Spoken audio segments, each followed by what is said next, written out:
नमस्कार प्यारे विद्यार्थियों। मैं डॉक्टर के सिंह। तो आज हम पढ़ने वाले हैं जेनेटिक्स का अगला चैप्टर सिलेक्शन के बारे यानी चयन। तो इसमें हम पढ़ेंगे कि मेथड ऑफ सिलेक्शन और बेसिस ऑफ सिलेक्शन। ठीक है। तो सिलेक्शन क्या होता है, इसके मेथड ऑफ सिलेक्शन कौन कौन से होते हैं और बेसिस ऑफ सिलेक्शन क्या होते हैं। ठीक है। तो चलिए शुरुआत करते हैं। तो सबसे पहले बात आती है कि चयन किसे कहते हैं, यानी सिलेक्शन किसे कहें। सादा सिंपल भाषा में हम बात करें तो चयन किसे कहते हैं कि किसी भी ग्रुप में से या जो भी अपने पास चीज अवेलेबल है, हमारे सामने है, उनमें से अच्छी से अच्छी चीज को छांट लेना। ठीक है। उसको ले लेना क्या कहलाता है, चयन कहलाता है। तो उसी प्रकार से जानवरों के लिए भी यही बात लागू होती है। ठीक है। यदि हमें ज्यादा उत्पादन लेना है, अच्छी नस्ल के पशु तैयार करने हैं, पैदा करने हैं, ठीक है, उनकी गुणवत्ता अच्छी करनी है, तो हम क्या करते हैं कि किसी हर्ड में से, किसी समूह में से अच्छी नस्ल के पशुओं को हम ले लेते हैं और उन्हें प्रजनन के अधिक मौके देते हैं। ठीक है। जो गुणवत्ता में अच्छे होते हैं, दिखने में अच्छे होते हैं, ठीक है, उत्पादन में अच्छे होते हैं, तो उनके लिए हम क्या करते हैं, प्रजनन के अधिक मौके उनको दिए जाते हैं। ठीक है। तो इसी प्रक्रिया को हम क्या कहते हैं, चयन कहते हैं। यानी जानवरों के, वे जानवर जो अपने गुणों में उत्कृष्ट हैं, अच्छे हैं, ठीक है, उनका चयन कर लेना, ठीक है, उनको चुन लेना और प्रजनन के उनको अधिक मौके देना ही क्या कहलाता है, चयन कहलाता है। ठीक है। वही दूसरी चीज है कि जिनकी गुणवत्ता अच्छी नहीं है या जो उत्पादन में अच्छे नहीं है, उन जानवरों को प्रजनन के कम मौके देना या उनको समूह से अलग कर देना ही क्या कहलाता है, निकृष्टन कहलाता है, या उसको हम क्या बोलते हैं, कलिंग कहते हैं। ठीक है। और दूसरे शब्दों में हम बोल सकते हैं चयन को कि अच्छी गुणवत्ता के,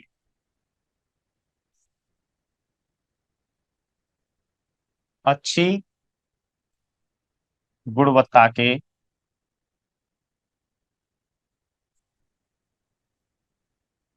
पैतृकों का चयन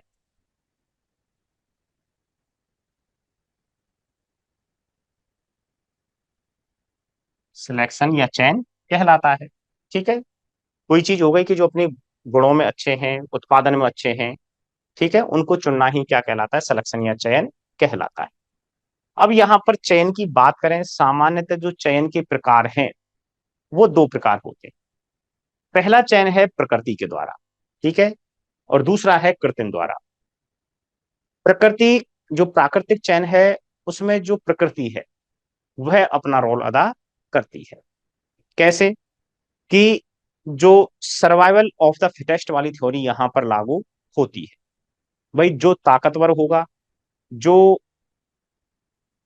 अपने गुणों में उत्कृष्ट होगा, ठीक है, यानी मेनली जो वातावरण को सहन करने वाला होगा, ठीक है, रोग के लिए प्रतिरोधक क्षमता उस जिसके अंदर अधिक होगी, तो उसी को प्रजनन के अधिक मौके मिलते हैं और वही अपनी संतान में क्या करता है, वृद्धि करता है। ठीक है। तो वो तो हो गया प्रकृति, यानी यहाँ पर मनुष्य का किसी भी प्रकार का रोल नहीं होता है। यानी जो प्रजाति ताकतवर होती है या जो जानवर ज्यादा ताकतवर होता है वही अपनी जनसंख्या को बढ़ाता है। दूसरा है कृत्रिम चयन, जो कि मनुष्य के द्वारा किया जाता है। इसमें मनुष्य का रोल आ जाता है। तो मनुष्य के द्वारा या कृत्रिम चयन की हम बात करें तो ये कौन कौन सा होता है, इसमें सबसे पहले आता है चयन की विधियां, बेसिस ऑफ सिलेक्शन। ये क्या होती है, इनकी हम बात करें, देखिए, बेसिस ऑफ सिलेक्शन की हम बात करें तो बेसिस ऑफ सिलेक्शन जो है चार प्रकार के होते हैं। चयन का जो आधार है वो कौन से हैं, अपनी चार विधियां होती हैं।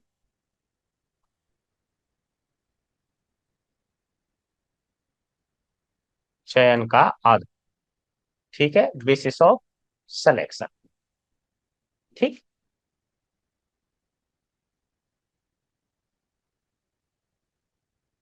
जो चयन का आधार है उसमें चार विधियां आती। पहला है इंडिविजुअल सिलेक्शन, यानी व्यक्तिगत चयन। दूसरा है वंशावली चयन, यानी पेडिग्री सिलेक्शन। तीसरा है संतति परीक्षण, यानी प्रोजेनी टेस्टिंग। और चौथा है परिवार चयन, यानी फैमिली सिलेक्शन। अब व्यक्तिगत चयन, वंशावली चयन, संतति परीक्षण, परिवार चयन क्या होता है और किस प्रकार से किसी भी जानवर का सिलेक्शन किया जाता है या चयन किया जाता है, यहाँ पर किन चीजों को ध्यान रखा जाता है, उसके बारे में वो हम बात करें। पहला है व्यक्तिगत चयन। नाम से पता चल रहा है कि यहां पर किसी भी जीव का या किसी पशु का चयन करते समय हम केवल व्यक्ति विशेष, या ये कहें कि जो भी पशु है, ठीक है, पशु विशेष या व्यक्ति विशेष के गुणों को देखा जाता है।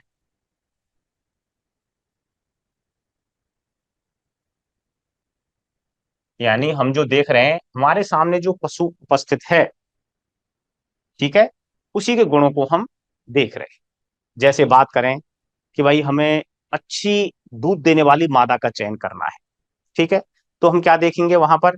मिल्क वेन को देखते हैं, थनों की बनावट को देखते हैं, उसकी शेप को देखते हैं, बॉडी की शेप है। यानी यदि अच्छी दूध देने वाली होगी तो उसके क्या लक्षण होंगे कि भाई उसका आयन बड़ा होगा, पिछला हिस्सा चौड़ा होगा, आगे से वो कम चौड़ी होगी। यानी वेज शेप क्या होगी? बॉडी होगी, मिल्की वेन उसकी प्रोमिनेंट होगी। ठीक है, तो कुछ लक्षण होते हैं जिनको देख करके हम ये पता लगाते हैं कि भाई ये अच्छी दूध देने वाली है। ठीक है, तो जो व्यक्तिगत चयन है, यह जो अधिक आनुवांशिक लक्षण होते हैं, जिनकी हेरिटेबिलिटी, वंशागति अधिक होती है, ठीक है, उनके लिए यह प्रकार अधिक उपयुक्त होता है। ठीक है, यदि जिन लक्षणों की हेरिटेबिलिटी अधिक होती है, उन्हीं के लिए यह जो प्रकार है व्यक्तिगत जो चयन है, इसकी एक्यूरेसी अधिक होती है। ठीक है, व्यक्तिगत चयन में जो पशु है उसके बाह्य आकार की लक्षणों को देखकर, पशु के बाह्य आकार की, यहां बात करें हम लक्षणों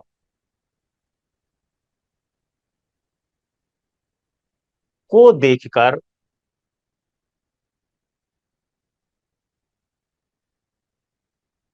उत्पादन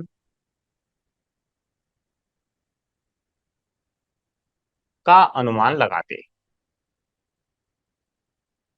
यानी जो उसके पशु के बाह्य आकार के लक्षण हैं, उनको देख करके हम ये पता अनुमान लगा लेते हैं कि भाई ये अच्छा दूध देने वाला है, या इन गुणों में ये अच्छा दिख रहा है, तो इस तरह से इसका उत्पादन होने वाला है।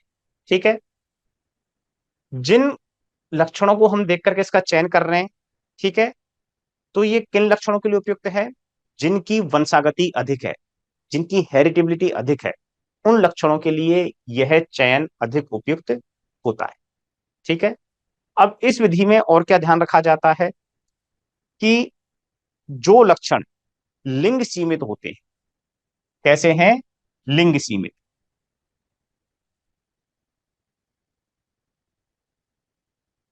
लिंग सीमित लक्षणों के लिए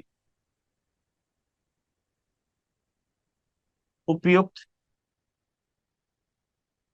नहीं है। इसका मतलब क्या है? लिंग सीमित लक्षण किन्हें कहते हैं? ऐसे लक्षण जो केवल एक लिंग में तो पाए जाते हैं, लेकिन दूसरे लिंग में वह जो गुण हैं या लक्षण हैं उपस्थित अनुपस्थित होते हैं। ठीक है, जैसे हम बात करें कि भाई जो मादा है दूध देती है, नर दूध नहीं दे सकता, जानवरों के एस्पेक्ट में हम बात कर रहे हैं। ठीक है, वैसे तो हमने जो बात की थी वहां पर क्या बात की थी कि भाई दाढ़ी मूंछों का आना, आवाज का पतला होना, ठीक है, वगैरह वगैरह, वीर्य उत्पादन, अंडोत्पादन, ये लक्षण लिंग सीमित लक्षणों में थे। तो वही चीज यहाँ पर है, यानी वीर्य उत्पादन की बात करें तो ये भी किस में आता है, लिंग सीमित लक्षणों में आता है, क्योंकि एक लिंग के द्वारा तो इसका उत्पादन किया जाता है, दूसरे के द्वारा नहीं किया जाता है। दुग्ध उत्पादन की बात करें तो दुग्ध उत्पादन भी क्या है, मादा के द्वारा किया जाता है, नर के द्वारा नहीं किया जाता। अंड उत्पादन की बात करें तो मुर्गी के द्वारा किया जाता, मुर्गी के द्वारा नहीं किया जाता। ठीक है, तो इस प्रकार के जो लक्षण हैं उनके लिए यह उपयुक्त विधि नहीं होती। कैसे, कि भाई ऐसा नहीं कर सकते हम कि वीर्य उत्पादन के लिए हम मादा का चुनाव यहां पर कर लें। यदि वीर्य उत्पादन के लिए हमें करना है तो हम यहां पर केवल और केवल किसका चुनाव करेंगे, हम नर का चुनाव करेंगे। ठीक है, यानी लिंग सीमित लक्षणों के लिए हम विपरीत लिंग का चुनाव यहां पर नहीं कर सकते, केवल उसी लिंग का हम चुनाव यहां पर करेंगे। ठीक है, वीर्य उत्पादन के लिए यदि हम व्यक्ति का चयन कर रहे हैं तो हमें नर का ही चयन करना पड़ेगा, और यदि हम दुग्ध उत्पादन के लिए चयन कर रहे हैं तो हम किसका चुनाव करेंगे, मादा का चुनाव करेंगे।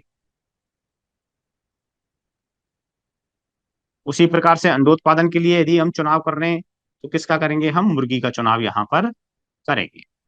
ठीक, तो इस तरह से लिंग सीमित लक्षणों के लिए हम यहां पर जो विपरीत लिंग के जीव हैं उनका चयन हम यहां पर नहीं करते। ठीक, अब देखिए, इसको ही हम किस नाम से जानते हैं, स्कोर कार्ड मेथड के नाम से भी जानते हैं। ठीक है, यानी गुणांकन पत्र के नाम से जाना जाता है। ठीक है, पशुओं का चयन लक्षणों की जो सूची है या लक्षणों के जो प्रारूप है उसके आधार पर हम उसके प्रजनन मूल्य का पता लगाते हैं, यानी जो हमें दिखाई दे रहा है उसके आधार पर हम ये पता लगाते हैं कि भाई ये इतना उत्पादन दे सकता है।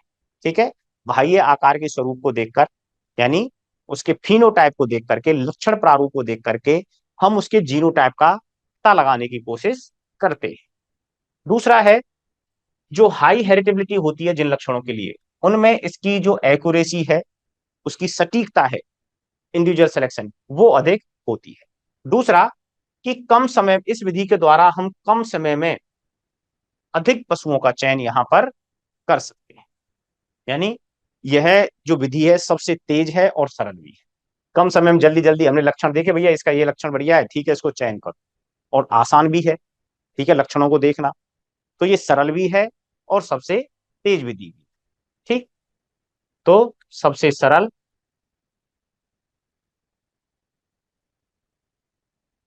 व तेज विधि। ठीक, अब दूसरी विधि है अपनी पेडिग्री सिलेक्शन।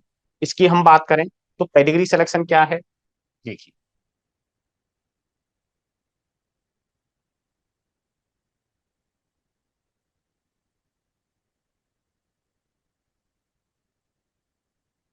वंशावली चयन।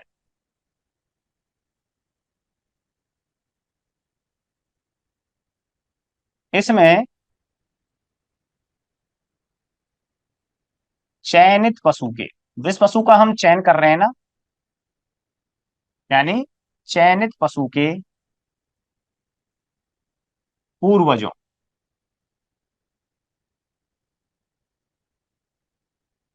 के लक्षणों या उत्पादन के आधार पर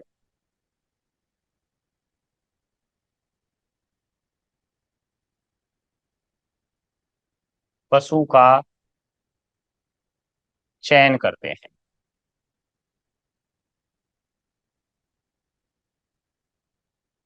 यानी या तो ये कहें कि चयनित पशु के पूर्वजों के लक्षण उत्पादन को देखा जाता है। ठीक है, या फिर ये कहें हम कि जो पशु है उसका जो हम चयन करते हैं, ठीक है, उसको किसके आधार पर कर रहे हैं हम, जो पूर्वज हैं उनके लक्षणों के आधार पर और उत्पादन के आधार पर करते हैं। इसमें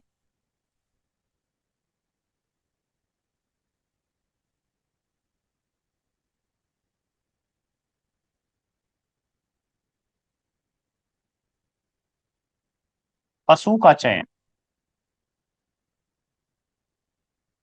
ठीक है, पूर्वजों के लक्षणों के और उत्पादन के आधार पर करते हैं। ठीक। और यह विधि मुख्य रूप से किन में उपयुक्त है, किस लक्षण के लिए उपयुक्त है? दुग्ध उत्पादन के लिए हम इसको अधिक उपयुक्त मानते हैं। दुग्ध उत्पादन के लिए अधिक उपयुक्त। और दूसरा,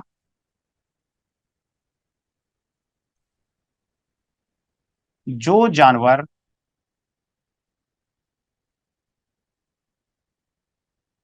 या ये कहें कि इन ब्रीडिंग वाले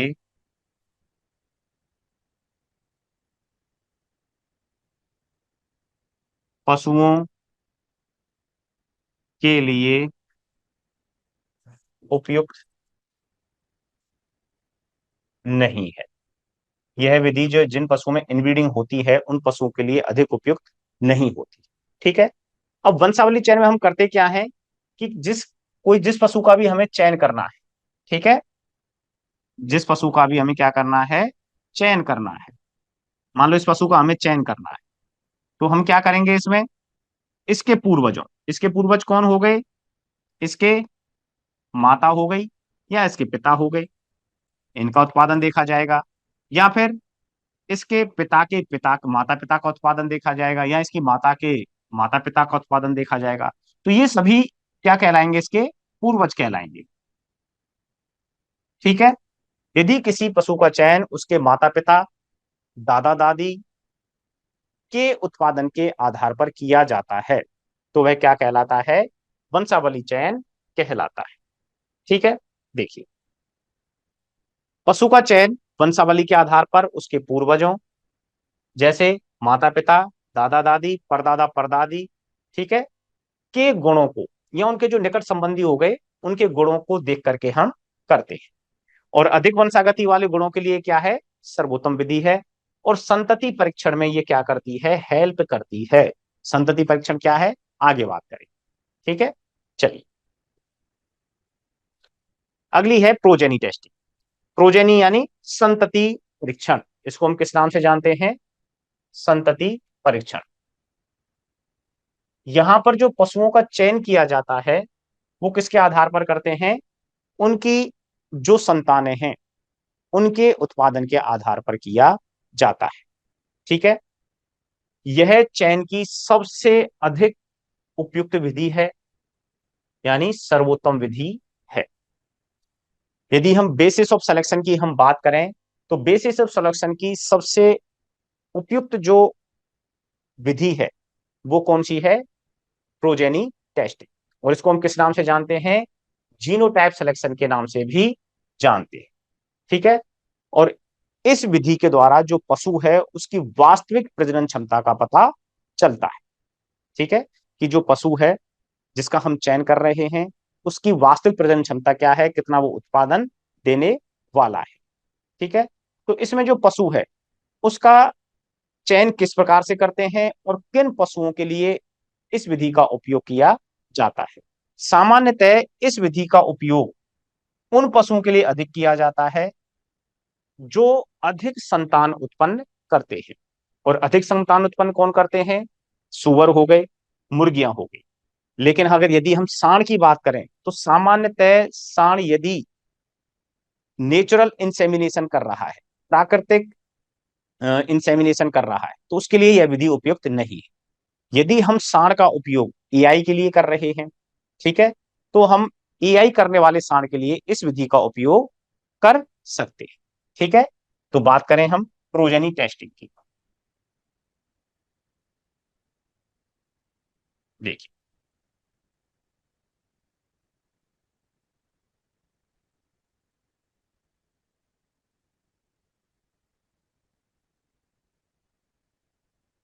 पहली चीज सर्वोत्तम विधि है, क्योंकि ये चीज याद रखनी है कि ये कैसी विधि है, सर्वोत्तम विधि है। अब देखिए, किसके आधार पर कर रहे हैं? संतान के प्रदर्शन के आधार पर, संतानों के प्रदर्शन। और प्रदर्शन से क्या मतलब है कि जिस उद्देश्य के लिए, यानी उत्पादन के लिए, यानी उत्पादन के आधार पर, संतानों के प्रदर्शन के या उत्पादन के आधार पर पशु का चयन किया जाता है। अब देखो कैसे करते हैं कि मान लो अपने पास, बुल के लिए हम बात कर रहे हैं, हम पहले ही बात कर चुके हैं।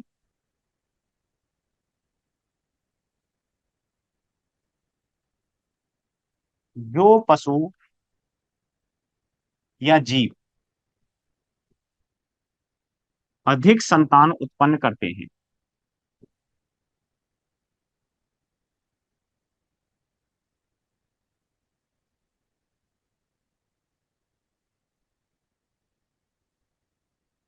उनके लिए उपयुक्त विधि, उपयुक्त विधि है। किन के लिए उपयुक्त है? जो पशु अधिक संतान उत्पन्न करते हैं, उनके लिए यह विधि कैसी है? उपयुक्त होती है। एग्जाम्पल के लिए हम बात करें, सुअर हो गया,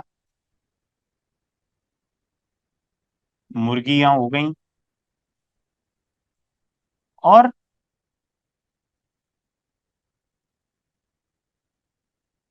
एआई के लिए सांड का चयन।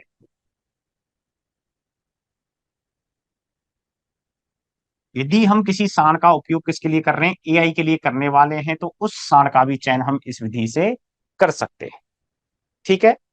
और इस विधि से हमें किसी भी जो जानवर है उसकी वास्तविक प्रजनन क्षमता का पता चलता है। ठीक। अब देखो बात करें कि इसमें किस प्रकार से हम पशु जो जानवर है उसका चयन कर सकते हैं। मान लो कि अपने पास सांड है, बुल है, नंबर 1, नंबर 2 और नंबर 3। अब हमें यहां पर नहीं पता कि इन तीन में से कौन सा सांड अच्छा है, और हमें इन तीन में से एक का चयन करना है। ठीक है। तो अब इसमें हम और कौन सी विधि के द्वारा करना है? प्रोजेनी टेस्टिंग के द्वारा करना है।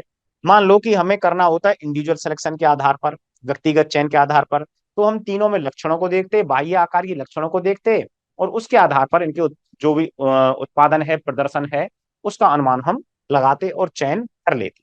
ये तो हो गया इंडिविजुअल सिलेक्शन। दूसरा था पेडिग्री सिलेक्शन। यदि पेडिग्री के आधार पर यदि हमें इनमें से किसी एक का चयन करना होता, तो हम इनके पूर्वजों को देखते कि भाई इसके माता पिता का उत्पादन कैसा था, उसका प्रदर्शन कैसा था। ठीक है। तो उसके आधार पर हम चयन कर लेते, पूर्वजों के प्रदर्शन के आधार पर। लेकिन हमें करना है प्रोजेनी टेस्टिंग, और हमें यह पता है कि हमें यहाँ पर किसका प्रदर्शन या उत्पादन देखना है? संतानों का। उनका स्वयं का उत्पादन या प्रदर्शन नहीं देखना है। किसका देखना है हमें? उनकी संतानों का उत्पादन या प्रदर्शन हमें देखना। तो इसके लिए हम क्या करते हैं कि इस विधि की यदि हम कायदे कानून की बात करें, तो क्या किया जाता है? सबसे पहले तो ये ध्यान रखा जाता है कि इन तीनों की जो संतानें हैं, कम से कम इनकी प्रत्येक पशु की 5 संतानें हमें यहां पर लेनी है। इन तीनों पशुओं की कितनी संतानें लेनी है? हमें 5-5 संतानें लेनी है। ठीक है। जैसे ये हो गया, इसकी 5 संतानें ले ली, और इसकी 5 संतानें ले ली हमने। इसी तरह से इसकी ले ली, 1, 2, 3, 4 एंड 5। ठीक है। कम से कम इनकी कितनी संतान लेनी है? 5 संतान। अब इन पशुओं को हमें समान वातावरण में रखना है। कैसे वातावरण रखना है? समान वातावरण में, एक जैसा इनके लिए क्या देना है? वातावरण देना है। ऐसा नहीं कि एक को ज्यादा ठंडे में रख दिया, एक को ज्यादा गर्मी में रख दिया। ठीक। इनका खान पान समान रखना है, सभी चीजों के समान अवसर प्रदान करने हैं।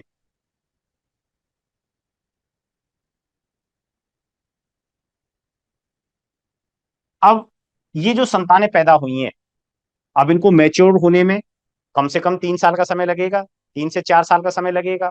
ठीक है। उन 3 से 4 साल के दौरान इनको समान वातावरण देना है, अच्छा खान पान यानी समान खान पान देना है। ठीक है, समान अवसर प्रदान करते हैं, रहने खान पीन जो भी है। ऐसा नहीं कि एक को बीमारी होगी और एक स्वस्थ है। ठीक है। तो 4 से 5 साल इंतजार करना है। तो अब क्या होगा कि 4 से 5 साल बाद, मान लो ये बच्चियां हैं, फीमेल हैं। ठीक है। तो इन फीमेल का क्या देखेंगे हम, उत्पादन देखेंगे। फिर क्या देखेंगे हम, इनका उत्पादन देखेंगे। यानी क्या बोलेंगे, यानी वयस्क होने पर, वयस्क होने पर उत्पादन देखते हैं। अब मान लो कि इनमें से इस जो सांड के द्वारा उत्पन्न जो संतानें हैं, उनका एवरेज मिल्क प्रोडक्शन 14 kg आता है। इसका एवरेज मिल्क प्रोडक्शन 3 kg आता है। और इसका एवरेज मिल्क प्रोडक्शन 16 kg आता है। तो इस वाले सांड का जो एवरेज प्रोडक्शन है, इसकी जो बच्चियां हैं, ठीक है, उनका एवरेज मिल्क प्रोडक्शन कितना आया, 18 kg। तो यहां पर हमें यह ज्ञात हुआ कि इन तीनों में से जो सर्वोत्तम सांड है वो कौन सा है, 2 नंबर का है। और इसको क्या कर लिया जाएगा, सेलेक्ट कर लिया जाएगा। क्योंकि इस सांड के द्वारा जो उत्पन्न संतानें हैं वो अधिक दुग्ध उत्पादन देने वाली होंगी। ठीक है। जब इनको इस सांड का उपयोग कृत्रिम गर्भाधान में किया जाएगा। ठीक है। और जो संतानें पैदा होंगी, ठीक है, वो ज्यादा दूध देने वाली होंगी। ठीक है। तो यहां पर हमने क्या किया कि संतानों के प्रदर्शन या उत्पादन के आधार पर किसका चयन किया, जीव का चयन किया, पशु का चयन किया। इसलिए हमने इसको क्या बोला, प्रोजेनी टेस्टिंग इसको कहा। ठीक है। जो प्रोजेनी है, उसकी जो संतति है, उसके प्रदर्शन को हमने यहां पर देखा, टेस्ट किया। अब विधि तो ये सबसे अच्छी है, लेकिन यह विधि सबसे अधिक खर्चीली भी है। क्यों है कि भाई एक ही पशु के 5-5 पशुओं को हम क्या कर रहे हैं, पाल रहे हैं, पोस रहे हैं, उनका रख रखाव कर रहे हैं। तो एक पशु का चयन करने के लिए 15 पशुओं को देख रेख की जा रही है, खर्चीली हो गई।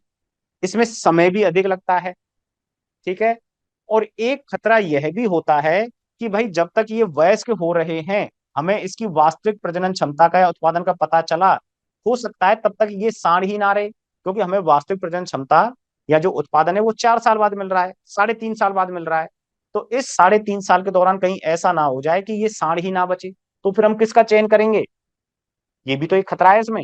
यानी हमने पूरा ताम झाम किया, ठीक है, अच्छी तरह से सब कुछ देख रहे हैं, तो हमें जिस अच्छी गुणवत्ता वाले सांड का चयन करना है वह सांड ही नहीं बचा, या वह पशु ही नहीं बचा, तो फिर क्या अपनी पूरी मेहनत इसमें वेस्ट हो जाती है। तो इस वजह से जो प्रोजेनी टेस्टिंग है ये अत्यधिक खर्चीली भी है, अधिक समय कंज्यूमिंग भी है। ठीक है। तो लेकिन सबसे अच्छी विधि होती है। ठीक। चलिए, अब अगली आती है इसी में फैमिली सिलेक्शन। फैमिली सिलेक्शन में क्या करते हैं कि किसी भी जानवर का या पशु का चयन जो किया जाता है उसके फैमिली में रहने वाले सदस्यों के आधार पर किया जाता है, जिसमें उसके सौतेले भाई बहन भी आ जाते हैं, चचेरे भाई बहन भी आ जाते हैं।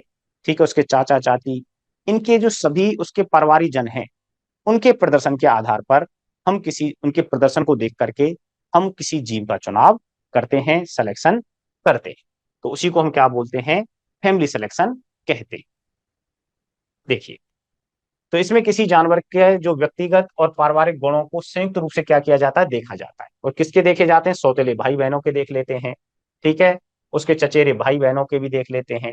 तो इसके आधार पर हम क्या करते हैं, जानवरों का चयन किया जाता है। और मुख्यतः किनके लिए उपयोग में लिया जाता है, ये मुर्गियों में काम में लिया जाता है। ठीक है, ये अपनी पूरी हो ही गई। ठीक। अब एक टर्म आती है प्रोवन सायर। क्या है ये, प्रोवन सायर।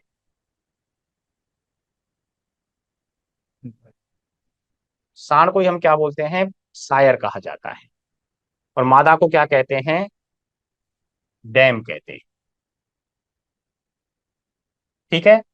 और नर को क्या बोल दिया, सायर बोल दिया। तो प्रूवन सायर क्या है? संतति परीक्षण के द्वारा, किसके द्वारा? संतति परीक्षण के द्वारा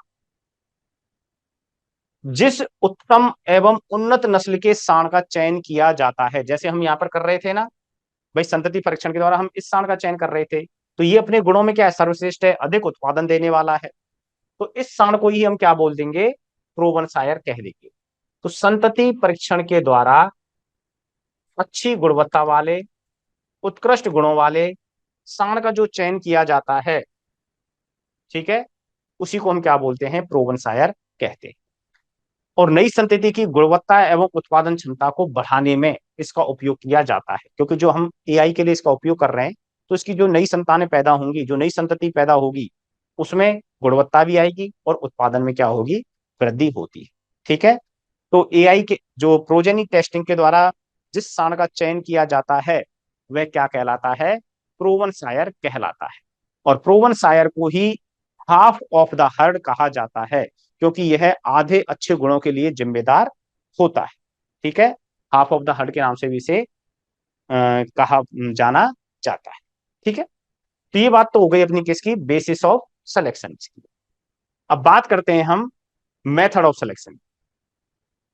तो मेथड ऑफ सिलेक्शन और बेसिस ऑफ सिलेक्शन, यहां पर आपको इन दोनों चीजों में याद रखना है कि बेसिस ऑफ सिलेक्शन में कौन कौन सी चीजें आती हैं? Individual selection, pedigree selection, progeny selection और फैमिली सिलेक्शन।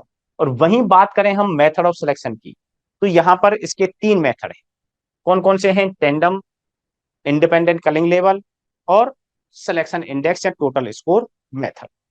अब इनकी बात करें तो ये क्या होते हैं मेथड ऑफ सिलेक्शन की, यदि हम बात करें, देखो।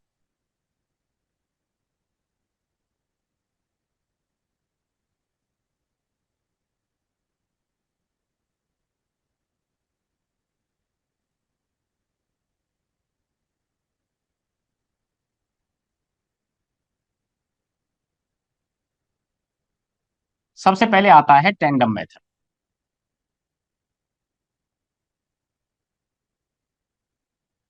सिंपल सी बात करें तो टेंडम मेथड में क्या करते हैं हम?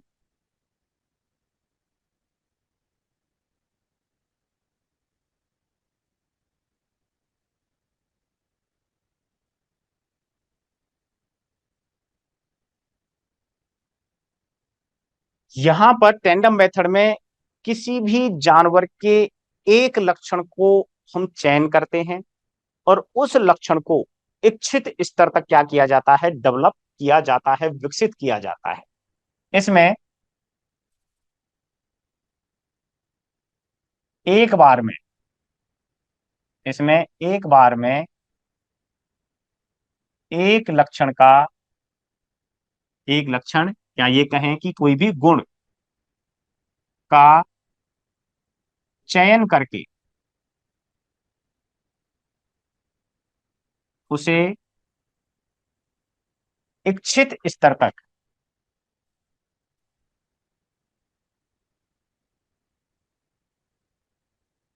इच्छित स्तर तक विकसित करने के बाद ही दूसरे लक्षण या गुण का विकास करते हैं।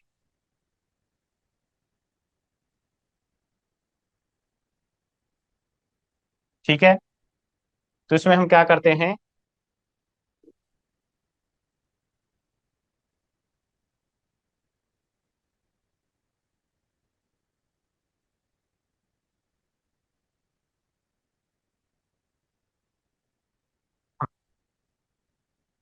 तो इसमें हम क्या करते हैं कि कोई भी एक गुण है, मान लो हम दुग्ध उत्पादन को लेते हैं। ठीक है। दुग्ध उत्पादन एक लक्षण हो गया, गुण हो गया। दुग्ध उत्पादन को हमें बढ़ाना है, दुग्ध उत्पादन को हमें क्या करना है? बढ़ाना है। तो हम क्या करेंगे कि एक बार में हम दुग्ध उत्पादन के स्तर को हम बढ़ाते, दुग्ध उत्पादन की जो मात्रा है उस लक्षण का हमने चयन कर लिया और उसको हम क्या कर रहे हैं? बढ़ा रहे हैं कि भाई हमें ऐसी संतानें चाहिए जो ज्यादा दूध देने वाली हो। ठीक है। तो क्या होगा? कि दुग्ध उत्पादन बढ़ा देंगे। अब उसके बाद हम किस पर ध्यान देंगे, कोई दूसरा लक्षण हमें बढ़ाना है। जैसे मान लो दूध में क्या होता है, फैट होता है, ठीक है, वसा हमें चाहिए, दूध के साथ साथ दूध की मात्रा बढ़ गई तो उससे घी भी ज्यादा निकलना चाहिए, ठीक है, उसके बाद उस पर ध्यान देंगे। लेकिन यहां पर समस्या ये है कि यह विधि, जो टेंडम मेथड है, यह विधि धनात्मक सह संबंध वाले, धनात्मक सह संबंध वाले लक्षणों के लिए उपयुक्त होती है।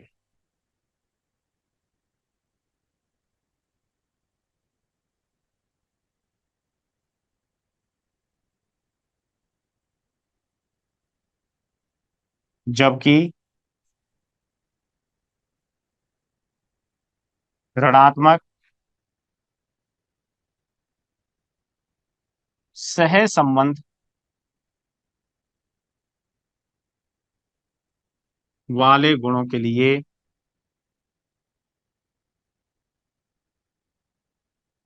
अनुपयुक्त रहती है।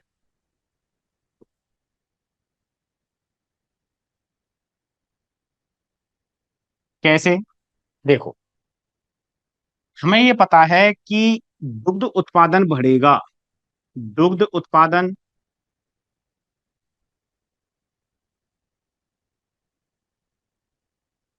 यानी मात्रा, वह दुग्ध वसा प्रतिशत, दुग्ध वसा प्रतिशत कैसे हैं ये, ऋणात्मक सहसंबंध,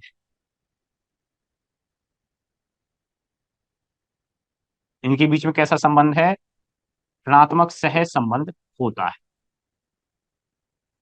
ठीक है। इसलिए हम क्या कह रहे हैं कि ये जो ऋणात्मक सहसंबंध वाले गुण जो होते हैं उनके लिए कैसी विधि है, अनुपयुक्त विधि है, बेकार विधि है। यदि हम दुग्ध उत्पादन की मात्रा को यदि हम बढ़ाते हैं तो दूसरी तरफ क्या होगा, दुग्ध वसा का प्रतिशत उस दूध में कम होता चला जाएगा, ठीक है। मान लो कि कोई गाय भैंस है, हम उससे ऐसी संतान आगे पैदा कर रहे हैं कि भाई 8 लीटर से हम दुग्ध उत्पादन को ले गए 12 लीटर पर, ठीक है, तो यह ऋणात्मक सहसंबंध वाले हैं। तो मान लो जब गाय भैंस 8 लीटर दूध दे रही थी तो वहां पर 6% फैट परसेंटेज था, तो ये घट करके फिर किस पे आ जाएगा, 3% पर आ जाएगा या आ सकता है, क्योंकि वहां पर कहीं ना कहीं फैट परसेंटेज में क्या होगी, कमी हो। तो इसलिए हमने एक तरफ तो लाभ कर लिया, लेकिन दूसरी तरफ अपना क्या हो गया, नुकसान हो गया, भाई फैट परसेंट तो घट गया। तो इसलिए यह विधि ऋणात्मक सह संबंध वाले लक्षणों के लिए उपयुक्त नहीं होती। लेकिन धनात्मक सहसंबंध मान लो के लिए, यानी दुग्ध उत्पादन के साथ, उसमें मान लो प्रोटीन की मात्रा बढ़ रही है, ठीक है, जो भी है उसमें अन्य जो पदार्थ हैं उनकी मात्रा बढ़ रही है, तो उनके लिए ये क्या है, उपयुक्त विधि है। यानी एक लक्षण को हम बढ़ा रहे हैं तो उसके साथ साथ दूसरा लक्षण भी अपने आप ही बढ़ रहा है, तो वो संबंध क्या कहलाते हैं, धनात्मक सहसंबंध कहलाते हैं। तो उनके लिए तो ये उपयुक्त है। लेकिन मान लो दूध की मात्रा बढ़ा रहे हैं तो फैट परसेंटेज कम हो रहा है, तो ये ऋणात्मक सहसंबंध हो गया, ठीक है, तो यहां पर हम कोई फायदा नहीं कर पा रहे। तो ऐसे गुणों के लिए यह टेंडम मेथड जो है क्या है, अनुपयुक्त होता है, ठीक है। तो देखो, टेंडम मेथड की बात करें तो इसमें एक बार में केवल एक लक्षण का विकास हम इच्छित स्तर तक करते हैं, ठीक है, और उसके बाद किसी दूसरे गुण का विकास किया जाता है। और दूसरा पॉइंट है, धनात्मक सहसंबंध वाले गुणों के लिए कैसी होती है, उपयुक्त होती है, जबकि ऋणात्मक सहसंबंध वालों के लिए कैसी होती है, ये अनुपयुक्त होती है, ठीक है। अब दूसरा मेथड है independent culling level method, ICL। ये क्या होता है, इसमें अभी हम टेंडम मेथड क्या कर रहे हैं कि एक बार में एक लक्षण पर ध्यान दे रहे थे, उसका विकास कर रहे थे एक अपने इच्छित स्तर तक। और यहां पर क्या किया जाता है कि एक बार में दो या दो से अधिक गुणों का हम क्या करते हैं, एक साथ विकास करते हैं, ठीक है। लेकिन इन दोनों गुणों के लिए या दोनों लक्षणों के लिए एक न्यूनतम यानी मिनिमम लेवल जो है वो तय कर दिया जाता है, स्तर तय कर दिया जाता है, ठीक है। यदि उस स्तर में कोई भी जानवर कमी दिखाता है या उस स्तर को फुलफिल नहीं करता है तो हम जानवर का चयन नहीं करते हैं, चाहे वह दूसरे गुण में कितना भी अच्छा क्यों ना हो, पहली चीज क्या है यहाँ, हम एक बार में दो या दो से अधिक गुणों का क्या करते हैं, एक साथ विकास करते हैं। और जिन गुणों का हम एक साथ विकास कर रहे हैं उनके लिए हमने क्या कर दिया, एक लेबल बना दिया कि भाई कोई जानवर इस लेवल पर होगा उस गुण में, तो उसका हम क्या करेंगे, चयन करेंगे, अन्यथा हम चयन नहीं करेंगे। दो गुण हैं, तो उन दोनों लेवल को यदि उस मिनिमम स्तर से को पार कर रहा होगा, उस मिनिमम स्तर को फुलफिल कर रहा होगा, तो हम क्या करेंगे, जानवर का चयन करते हैं, अन्यथा नहीं करते हैं, चाहे वो दूसरे गुण में कितना भी अच्छा क्यों ना हो। कैसे, देखो, आईसीएल की हम बात करें, मान लो कि हमें चयन करना है और हमने दो गुण ले लिए, हमने गुण ले लिए, वही हम जैसे अब बात करें हम दुग्ध मात्रा, और दूसरा गुण ले लिया हमने फैट परसेंट, वसा का प्रतिशत। ठीक है, और हमने मिनिमम स्तर, हम ये कह रहे थे कि एक साथ में दो या दो से अधिक गुणों का हम चयन करते हैं, या उनको क्या किया जाता है, बढ़ाया जाता है, एक साथ चयन किया जाता है, उनको फुलफिल किया जाता है, और इनका एक मिनिमम स्तर तय किया जाता है। तो हम इन जो हम जानवर चयन करेंगे इन दो लक्षणों के आधार पर, दो गुणों के आधार पर, उसके लिए मान लो कि हमने मिनिमम स्तर या कहें निम्नतम स्तर, निम्नतम स्तर चयन के लिए, चयन हेतु, इसके लिए हमने मिनिमम स्तर क्या रख दिया, दुग्ध की मात्रा कितनी होनी चाहिए। भाई मान लो कि हमने दूध के लिए रख दिया कि भाई 10 लीटर दूध देने वाला जानवर कम से कम होना चाहिए, हम उसका चयन करेंगे। ठीक है, ये तो दूध की मात्रा का स्तर हो गया। फैट परसेंटेज की हम बात करें तो हमने रख दिया मान लो 5%, कि भाई जिस जानवर के दूध में मिनिमम 5% फैट होगी उस जानवर का हम चयन करेंगे। ठीक है, तो ये तो बात हो गई किसके लिए, कि भाई जब दो या दो से अधिक गुणों का विकास हमें एक साथ करना है, और इनके लिए हमने क्या कर दिए, मिनिमम स्तर निर्धारित कर दिए। ठीक है, और इस स्तर को प्राप्त करने के लिए हम जानवरों का चयन कर रहे हैं। तो किन जानवरों को चयन करेंगे, मान लो अपने पास ये गाय नंबर 1 है, या ए मान लेते हैं, गाय बी है, और गाय सी है। ये गाय मान लो दूध देती है 12 लीटर। ठीक है, और फैट परसेंटेज है इसका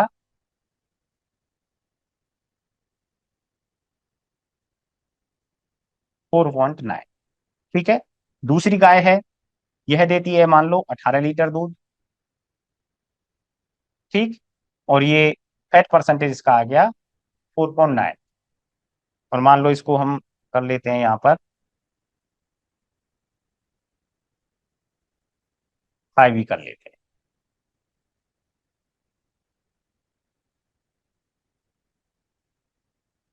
और गाय नंबर सी है, मान लो ये दे रही है आपके 18 लीटर दूध ही है।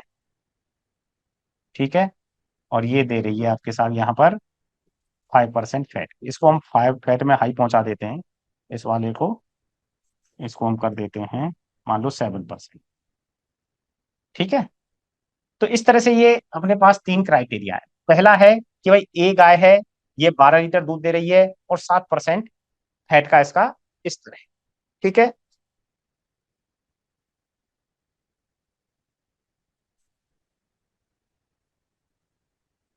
इस तरह से करते हैं। ठीक है, 9 लीटर और 7%, गाय बी है 18 लीटर और 4.9%, और गाय सी है 18 लीटर और 5%। तो यहां पर हम किस गाय का चयन करेंगे, यहां पर हमने कहा है कि इस स्तर को पार करने वाला होना चाहिए, या इस स्तर को फुलफिल करने वाला होना चाहिए। ठीक है, तभी हम उस गाय का चयन करेंगे, चाहे वो दूसरे गुण में कितना भी अच्छा क्यों ना हो, अन्यथा हम उसका चयन नहीं करेंगे। गाय ए है, क्या ये 10 लीटर दूध दे रही है, नहीं दे रही, तो इसका मतलब इसका चयन यहां पर नहीं किया जाएगा। जबकि फैट परसेंटेज में क्या क्या है, 5% होना चाहिए, लेकिन ये दे रही है 7% फैट है, यानी दूसरे गुण में कैसा है, बहुत अच्छा है ये जानवर, 7% फैट दे रही है। लेकिन यहाँ पर क्या है, भाई 1 लीटर ही तो कम है, लेकिन फिर भी हम इसका चयन नहीं करेंगे, क्योंकि हमारी पहली शर्त क्या है, कि जिन गुणों का हम विकास कर रहे हैं, उन गुणों का जो हमने मिनिमम स्तर निर्धारित किया है उस स्तर को पार करने वाली होनी चाहिए, उस स्तर को फुलफिल करने वाली होनी चाहिए। यानी यहां पर हम ऐसी गाय का चयन करेंगे जो कम से कम 10 लीटर दूध दे रही हो और 5% फैट प्रतिशत हो। ठीक है, ज्यादा में चाहे कितना भी हो, लेकिन कम से कम इतना, ये दोनों शर्तें पूरी होनी चाहिए। ठीक है, ऐसा नहीं कि भाई एक में ज्यादा अच्छी है तो उसका हम चयन कर लेंगे, एक में कम है। जैसे दूसरे में बात करें तो यहाँ पर 18 लीटर दूध दे रही है, यानी 10 की बजाय 18 दे रही है, बहुत अच्छा है। लेकिन फैट परसेंटेज कितना रह गया? 4.9 रह गया। तो क्या इसका चयन करेंगे? नहीं करेंगे। क्यों नहीं करेंगे? क्योंकि फैट परसेंटेज क्या हो गया इसका? कम है, 0.1% कम है। चाहे 0.1% है, लेकिन उस स्तर को तो फुलफिल नहीं कर रही ना ये, इसलिए इसका चयन नहीं किया जाएगा। जबकि गाय जो सी है, यह 18 लीटर दूध दे रही है और 5% फैट परसेंट है, तो अपने दोनों जो गुण हैं उनके मिनिमम स्तर को ये फुलफिल कर रही है। तो इसलिए यहां पर जो गाय सी है उसको क्या कर लिया जाएगा? चयन या सिलेक्ट कर लिया जाए। तो इसको हम क्या बोलते हैं? Total independent culling level method कहते हैं। ठीक है, तो यहां पर एक साथ दो या दो से अधिक लक्षणों का विकास एक साथ किया जाता है। ठीक है, और उसके आधार पर चयन किया जाता है, चाहे दूसरे लक्षणों में, यानी उनका जो मिनिमम स्तर है उसको पार करने वाला होना चाहिए जानवर, चाहे वो दूसरे लक्षण में कितना भी अच्छा क्या ना हो, यदि एक में वो कम है तो उसका चयन हम नहीं करते। अगला है सिलेक्शन इंडेक्स या टोटल स्कोर मेथड। ये क्या है? नाम से पता चल रहा है कि टोटल स्कोर मेथड, यह विधि टैंडम मेथड और इंडिपेंडेंट कलिंग लेवल मेथड दोनों से अच्छी है। ठीक है, इसमें जो हम क्या करते हैं कि जानवर के जितने भी गुण हैं, ठीक है, उन सभी का हम एक स्कोर कार्ड तैयार करते हैं। ठीक, यानी गुणांकन पत्र उनका क्या किया जाता है? तैयार किया जाता है। और जिस जानवर में जो गुण जितना ज्यादा अच्छा होगा उसको उतने ही ज्यादा वह अंक प्राप्त करता है। दूध का, दूध की मात्रा के अनुसार उसको मार्किंग की जाती है। ठीक है, इसके अलावा उसके जो भी रंग रूप हैं उसके आधार पर, फैट परसेंटेज के आधार पर अलग मार्किंग की जाती है, बनावट के आधार पर अलग मार्किंग की जाती है। ठीक है, तो क्या कर रहे हैं हम इसमें? एक साथ एक से अधिक गुणों का क्या किया कर रहे हैं? इसमें विकास कर रहे हैं, और इसमें गुणों के महत्व और वंशागति के अनुसार अंक तालिका बनाई जाती है और मार्किंग की जाती है। और जो जानवर सबसे ज्यादा अंक प्राप्त करता है, अधिक स्कोर प्राप्त करता है, उस जानवर का क्या कर लिया जाता है? चयन कर लिया जाता है। और यह विधि सर्वोत्तम है। यानी टैंडम मेथड और आईसीएल, इंडिपेंडेंट कलिंग लेवल, दोनों से ही कैसी होती है? यह बेहतर होती है, अच्छी होती है। ठीक है, तो इस तरह से हमने जो अपने दोनों हैं बेसिस ऑफ सिलेक्शन और मेथड ऑफ सिलेक्शन, दोनों के बारे में हमने बात की। ठीक है, तो बेसिस ऑफ सिलेक्शन की यदि हम बात करें तो इंडिविजुअल सिलेक्शन, ठीक है, दूसरा अपना था पेडिग्री सिलेक्शन, तीसरा प्रोजेनी टेस्टिंग, और चौथा था फैमिली सिलेक्शन। और बेसिक मेथड ऑफ सिलेक्शन की हम बात करें तो मेथड में अपने कौन से थे?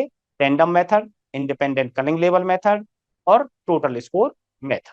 ठीक है, तो इस तरह से अपना जो सिलेक्शन वाला टॉपिक है वो यहां पर अपना समाप्त होता है। Okay, thank you.